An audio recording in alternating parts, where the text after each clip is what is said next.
దేవీ నవరాత్రుల ఉత్సవాలు వారాహి శ్యామల అమ్మవార్లకు విశేష హోమాలు వివరాల కొరకు సంప్రదించండి. నమస్తే. ఇన్నాళ్ళు నన్ను సపోర్ట్ చేస్తూ ఎంకరేజ్ చేస్తూ మీ ప్రేమని నాకు అందిస్తున్న ప్రతి ఒక్కరికి కృతజ్ఞతలు. అలాగే ఈ వీడియో కూడా ఖచ్చితంగా మీకు ఉపయోగపడుతుంది. లైక్, షేర్ అండ్ సబ్స్క్రైబ్ చేసి మీ సపోర్ట్ ని నాకు అందించండి. అలాగే ఈ వీడియో పట్ల మీకున్న అభిప్రాయాన్ని కమెంట్ సెక్షన్ లో కమెంట్ చేసి తెలియజేయండి. ఇప్పుడు వీడియోని చూద్దాం.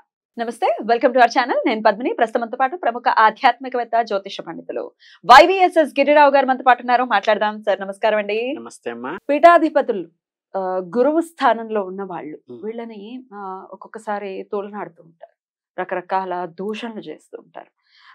ఎంతటి అజ్ఞానం అనిపిస్తుంది. ఇక్కడ ఈయనే చెప్పిస్తున్నారేమో అనిపిస్తుంది. నడిచే దేవుడు చంద్రశేఖర సరస్వతి మహాస్వామి వారు, వీరి గురించి కూడా మాటలు మాట్లాడటం ఇక వాళ్ళ దరిద్రానికి హేతు అవుతుంది. ఇంక అందులో ఇంకా ఎటువంటి సమస్య లేదు అని అనిపిస్తుంది. ఎందుకంటే ఈయన గురించి తెలుసు, మాట్లాడకూడదు. ఇప్పుడు మీ గురించి నాకు తెలియదు, నేను ఎలా మాట్లాడతాను? ఫస్ట్ తెలుసుకోవాలి. ఏ పీఠాధిపతి అయినా గురువు స్థానంలో ఉన్నా అసలు తెలుసుకుంటే కదా.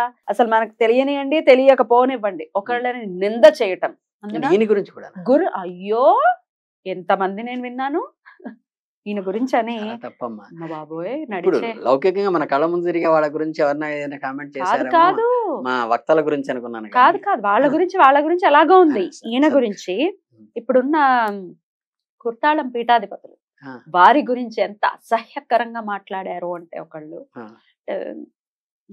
ఎటువంటి కర్మకి మరి పాత్రలు అవుతారో తెలియదు.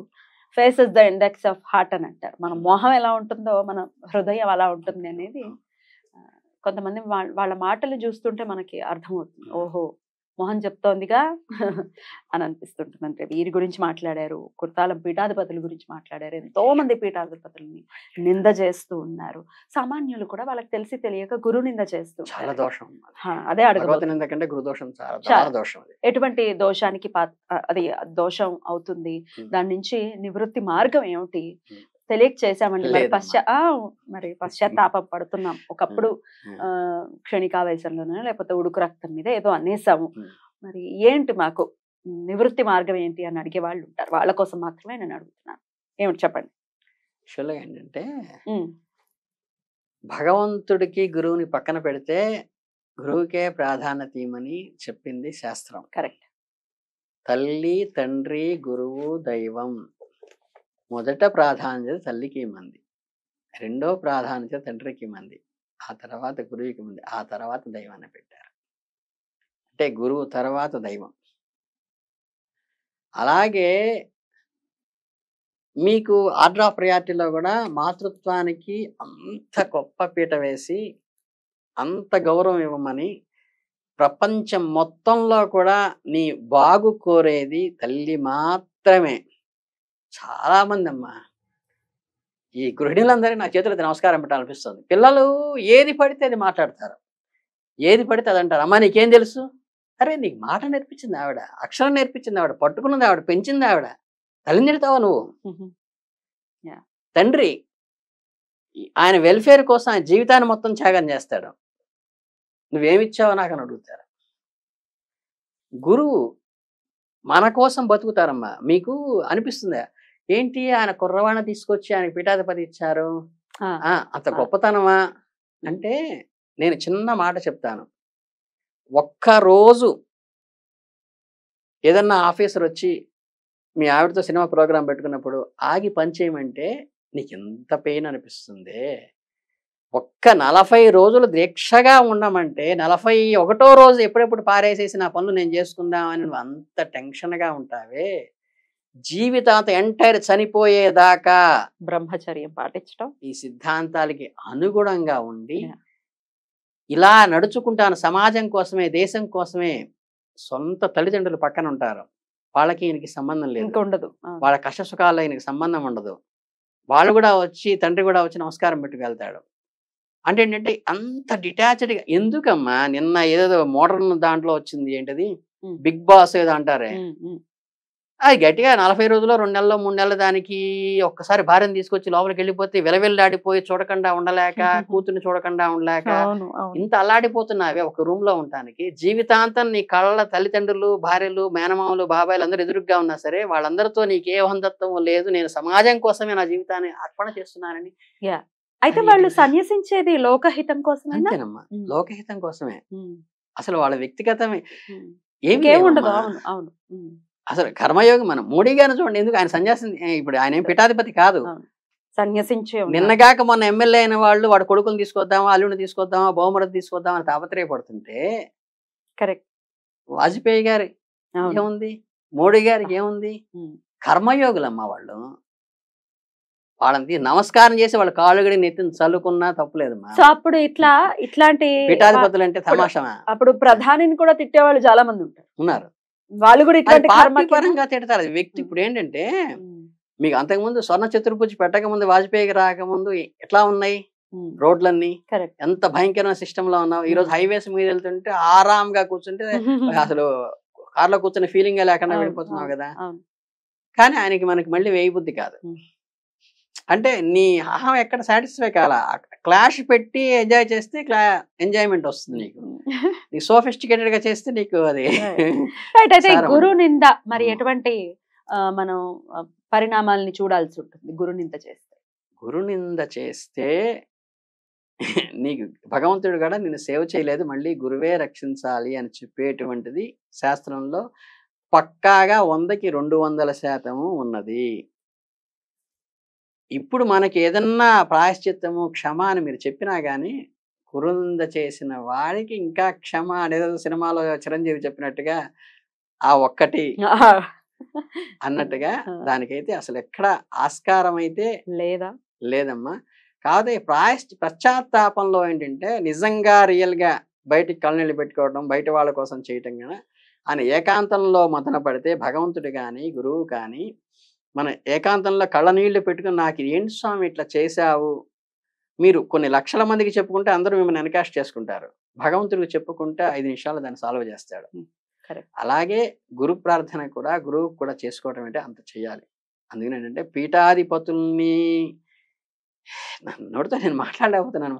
ఎందుకంటే నేను కూడా నా చిన్నప్పుడు ఎప్పుడో చూసా, ఈ తమిళనాడులోనో ఎక్కడో పెద్ద జగద్గురువుని ఆయన పట్టుకుని చేస్తే ప్రకృతి విలయతాండవం చేసింది. కానీ ఈ సైంధవ సంఘాలు ఏమైపోయినాయో, ఇవన్నీ పెట్టి గణేష్ నిమజ్జన ఉత్సవాల కమిటీలు ఏమైపోయినాయో, వీళ్ళందరూ ఆడంబరాలు చేయడానికి, ఉత్సవాలు చేయడానికి, గందరగోళం చేయడానికి మనకు వస్తారు తప్పితే ఒక పీఠాధిపతిని అవమానిస్తుంటే ఆయన ఏంటి పోనీ 25 ఏళ్ళ కుర్రాడా, నిన్నగాక మన యంగ్ జనరేషన్ నుంచి వచ్చాడు 78 ఏళ్ళు 90 ఏళ్ళు ఆయన్ని చేసుకుని అలా అన్నారే. ఇప్పుడు ఈయన గురించి చెబుతుంటే అసలు నేను అంటే నేను వినకూడల మాటలు ఏమన్నా వింటున్నానేమో, అది కూడా దోషమేమో. అంతేనా? ఇప్పుడు మాలాంటి ప్రవక్తల్ని ప్రవచనకారులు అంటే ఇబ్బందులు. ఎందుకంటే మేము గురువులం కాదు, సైన్ బోర్డు వాళ్ళం, ఇటు వెళ్తే ఇటు వస్తుంది చెప్పేవాళ్ళం తప్పితే మేమేమి గురువులం కాదు. అయినప్పటికీ తెలియని విషయం చెప్పే వాళ్ళని కూడా గురువు కింద కన్సిడర్ చేస్తారు. కానీ సద్గురువుల్ని అలా అంటాం అనేది ఇట్ ఇస్. ఇప్పుడు ఆయన దగ్గరికి వెళితే మీకు చాగంటి కోటేశ్వరరావు గారంటే, గరికపాటి నరసింహారావు గారంటే, షణ్ముఖ శర్మ గారంటే, ఇట్లా వాళ్ళందరూ ఇప్పుడు 25 ఏళ్ళ కుర్రాన్ని పెట్టారన్నారు కదా మీరు, ఆయనకు కూడా వీళ్ళు సాష్టాంగ నమస్కారం చేస్తారు. అది మాకు అమ్మాయి పీఠాల్లో మాకు ఇచ్చిన గౌరవం ఇదనమాట. మా గురువు గారు వేదవ్యాస గారు అని చెప్పేవాళ్ళు అనమాట. ఆయన ఐఏఎస్ ఆఫీసర్ గా చేస్తున్నప్పుడు ఆయన పాదయాత్రలో గురువు గారు మా ఆయన చేతుల్లో పెరిగాము మేము. 61 నుంచి ఎకరాల వేదవ్యాస గారి చేతుల్లో పెరిగాము. అవును, గురు చరిత్ర రాశారు ఎక్కిరాల భరద్వాజ గారి తమ్ముడు గారు. ఈయన అన్నయ్య, ఈయన 3 ఆయన 4, భరద్వాజ గారు 4. అయిపోయి ఆయన మీ గురువు గారా? అవును, అద్భుతం. 61 నుంచి ఆయన సంరక్షణలో పెరిగాను. అద్భుతం. అందుకే సరస్వతి అలా పలికిస్తోంది. Very nice. ఆయన ఏంటంటే ఇలా వస్తుంటే మన కంచి పరమాచారి గారు వస్తుంటే నడిచే దైవం కదిలే బ్రహ్మం అని చెప్పేసి ఆయన గబగబా చొక్కా ఇప్పా తీసుకుని ఆ తారోడ్డు మీద నమస్కారం చేస్తే, నమస్కారం లేచి లేచిలోపు ఒళ్ళంతా కందిపోయా, తెల్లటి ఒళ్ళు కదా, కాలిపోయింది అనమాట. ఆయన చక్కగా చెప్పులు లేకుండా నడిచేస్తున్నారు. ఆయన ఎప్పుడు కారెక్కిన, ఈయనైతే ఎప్పుడు కారెక్కిన దాఖలాలు లేదు. ఆశ్చర్య. చివరిలో కూడా నడవలేని స్థితిలో కూడా ఒక రిక్షా చేత్తో పట్టుకుని ఇట్లా ఆ ఊపు కోసం పడిపోకుండా అలా నడిచి ఆయన మా గురువు గారు చెప్పిన కళ్ళనీళ్ళు పెట్టుకున్నారు మా యజ్ఞంలో. మా గురువు గారు చెప్పి ఆయన గురించి అలాంటి మహాత్ములు దొరకరా మనకి అన్న. ఇప్పుడు వాళ్ళని గురించి కామెంట్ చేయటం ఏంటండి ఘోరం కదా.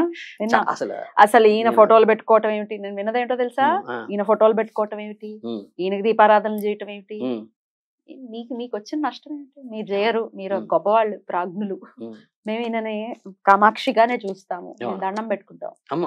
అమ్మవారు సాక్షాత్తు అమ్మవారు నడిపిస్తున్నారు ఆయన లీలలు. ఇప్పుడు నేను చిన్న చిన్న వాళ్ళ గురించి ఇప్పుడు మన యూట్యూబ్ లో చెప్పే ప్రవచనకర్తలు చాలా వీళ్ళందరి గురించి ఏదైనా కామెంట్ చేస్తే దానికి ఏదో రీజన్ ఆర్గ్యుమెంట్స్ జస్టిఫికేషన్ చెయ్యొచ్చు.